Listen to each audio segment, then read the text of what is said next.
Assalamualaikum warahmatullahi wabarakatuh. Saya Adelia Duahyuni pada mata kuliah Manajemen Kompensasi. Kali ini saya akan menjelaskan analisis sistem kompensasi dan remunerasi studi kasus pada PT Telkom Indonesia.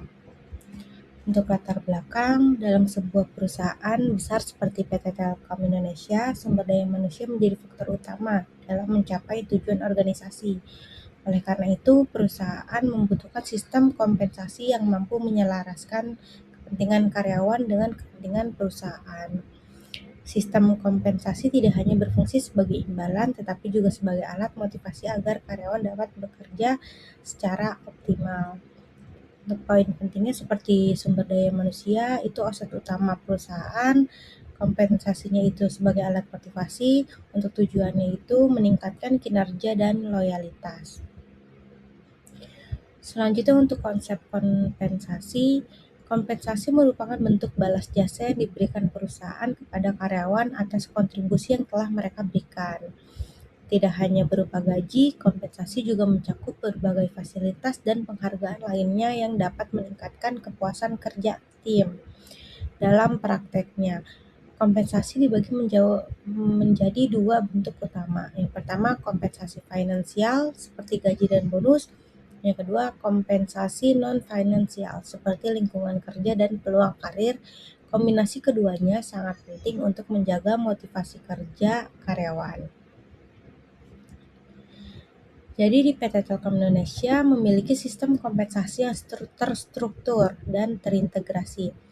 Sistem ini terdiri dari 3 komponen utama yang saling mendukung satu sama lain dalam meningkatkan kinerja karyawan. Ketiga komponen tersebut meliputi remunerasi, tunjangan, dan kompensasi insentif. Dengan adanya pembagian ini, perusahaan dapat mengelola penghargaan kepada karyawan secara lebih efektif dan terarah. Remunerasi yang diberikan oleh PT Telkom sudah disesuaikan dengan standar pasar, sehingga mampu bersaing dengan perusahaan lain dalam menarik tenaga kerja yang berkualitas. Selain itu, perusahaan juga memberikan bonus sebagai bentuk apresiasi atas kinerja yang telah dicapai, seperti gaji pokok dan bonus disesuaikan dengan pasar, dievaluasi secara berkala. Pendekatan ini menunjukkan bahwa PT Telkom tidak hanya berfokus pada pembayaran, tetapi juga pada keberlanjutan daya saing sumber daya manusia.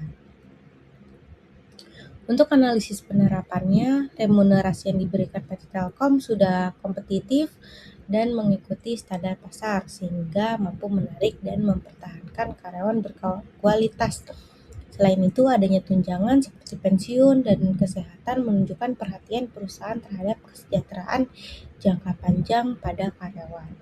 Sistem insentif berbasis kinerja juga membuat karyawan lebih termotivasi karena penghargaan diberikan sesuai kontribusi yang dihasilkan.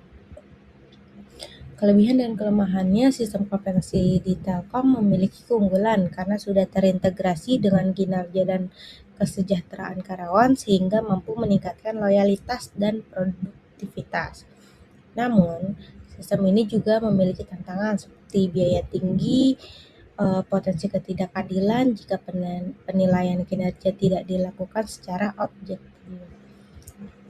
Untuk kesimpulannya, jadi secara keseluruhan sistem kompensasi dan remunerasi PT Telkom Indonesia sudah efektif dalam meningkatkan kinerja karyawan dan mendukung pencapaian tujuan perusahaan ke depan.